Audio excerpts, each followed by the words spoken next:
Hello everybody out there. Hope all is well with everyone. Mark the Mortician here, coming to you live from the car. So pardon my having to look everywhere because I am currently driving. But I wanted to make another video.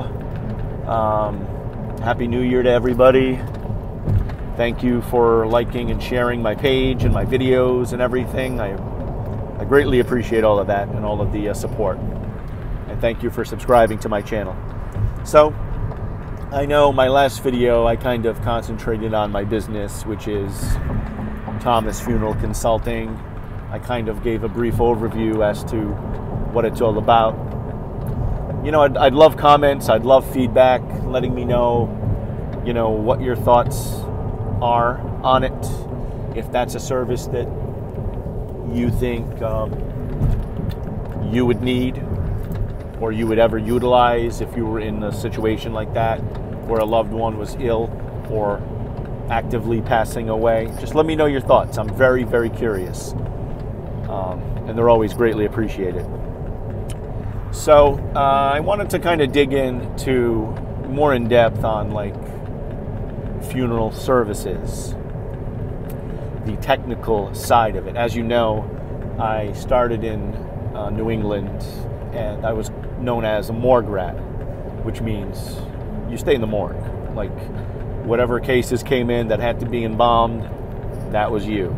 So we had different shifts in the morgue. Like, one day, if I was in red, if we had, it was a very busy funeral home that I worked at. So on the schedule, if I was in red, then I stayed in the morning, and I got all of the embalmings done that needed to be done, or I did as many as I could. And everybody else would go outside and work the different funerals, you know, and do that stuff. So if you're in red, if it's 20 degrees outside, you're like, great, crank on the heat. I crank on the radio, and I go to town, and I just embalm. That's what I do. So with doing that, you can practice different techniques. You know, I've done 2 bodies at once before. Normally I go to the carotid artery, which is in your neck area. That would be my point of injection normally. But if I had 2 going, maybe I'd have like one in the carotid and the other one I'd have in the femoral. So the femoral is in your leg. So the one in the carotid would be shooting down the body. The one in the femoral would be shooting up. So I'd be going like 2 bodies at once, making sure, you know, checking them, making sure they're okay. And you're going to be careful when you do that, because you need to massage, you know, each body. You need to massage like the arms, the legs, the neck, the head, the ears. So you need to just kind of juggle that correctly. I wouldn't recommend doing that. I would recommend doing 1 body at a time. That's just because sometimes I felt like I was being rushed and I had to get stuff done. So in one of my videos, I talked about how to shut the mouth. And this is all pre-embalming. This is all pre-embalming, okay? What I do is, the loved one comes in, you disinfect with disc spray. It comes in a little bottle. It's blue chemical. It's called disc spray, aka disinfecting spray. You spray it all over the body, mouth, nose, eyes, ears. Topical ointment. Spray it on the skin. Spray it on the table. And then you swab the mouth, swab the nose, swab the ears, swab the eyes, all with this disc spray. Okay? Even the genitalia, you put it on in. Just put it everywhere. And then I give the body a quick wash with soap, just so I know that it's clean. I know that I'm dealing with a clean loved one. You know what I mean? Then, what I do, before I do the features, I like to figure out where I'm going to inject. Most of the time, 95% of the time, it's in the carotid artery, jugular vein. So I go there. I make an incision. I locate the artery, tie it off, locate the vein, tie it off. Then I start my chemicals. Get the chemical mixture going, get it mixing, add my water, and then I test the pressure. Big one, test the pressure. After that, I get the cannula ready. I put the cannula into the artery and I clamp it off, tie it off. Done. Then I go to the vein.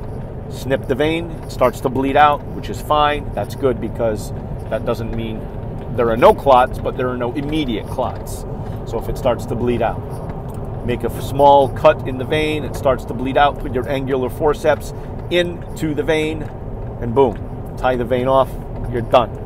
Point of injection complete. Now work on your mouth and eye closures. Close the eyes. You normally would use eye caps, so I put a little stay cream on the eye caps, which I put on the top of my glove just to kind of warm it up. I keep it on there too. So a little stay cream on the eye caps, put it in the eye, shut the eye, it stays. Do that to both eyes. In the mouth, I use a needle injector.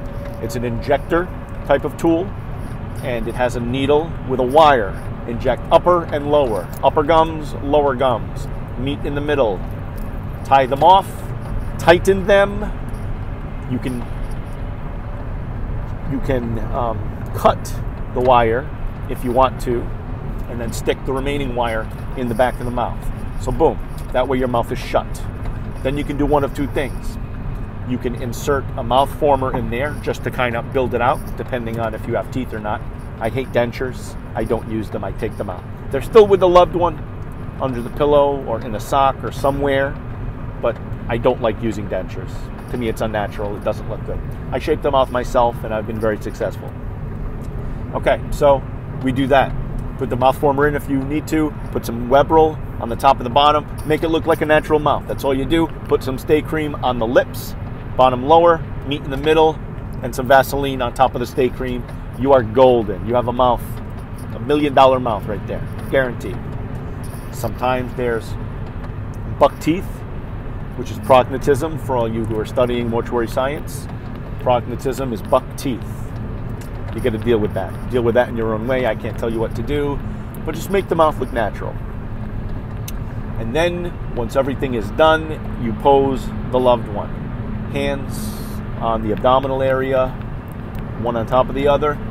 Head at like a 90-degree angle. Just make it look nice, up this way, you know, like somebody is sleeping, because that's how their head is going to look on the pillow. And then you inject. Boom. And that's really it. You know, obviously, when you have a quarter of the fluid left, you stop injecting, making sure everything went smoothly, no puffiness, no, clotting, making sure you're massaging while injecting. And then you inject the head. Lower the pressure, people, when injecting the head. Rule of thumb, lower the pressure. You can always up the pressure if you need it. Lower the pressure during the head injection, please. Watch for puffiness, watch for bulging eyeballs. You don't want that. And you'll get a nice fixation, tissue fixation. You'll get a nice coloration depending on the fluid you use. I love Dodge. And there you go. Then you aspirate up and down. You inject cavity fluid up and down. I'll get more into that in another video. And then you're pretty much done. Wash the body again. Wash the hair. Put cream on the face. Cream on the face. And once you have cream on the face, you can even cover it with a sheet of web roll. Then you're done. Let the body lie in state. I was going to say sit in state. Let the body lie in state overnight. It'll firm up. You'll be golden. Reaspirate the next day. Golden. Again, I'll get into that in more detail later on. And once I'm back in South Florida, you know, I might even have a video in a prep room. Maybe not with a loved one there, but at least I'll be able to show you the tools and what the machine looks like and everything like that. Guys, thank you for subscribing to my channel. Thanks for liking me. Thanks for watching my videos, commenting, sharing. I really appreciate it. I love you all. And please go on Facebook. You don't have to befriend me, but at least like Thomas Funeral Consulting. Read what it's about, read what I'm offering, and please tell me what you think. If you think it's a good idea, comment, share my page. Just do whatever you want to do. All right, I love you all. Thank you so much, and I will be in touch with you soon. This is Abby. Say hi, Abby. That's my girl, Abby. All right, I'll talk to you guys later. Thank you. Bye-bye. Abby, she's kissing my ear. There she goes. Bye, guys.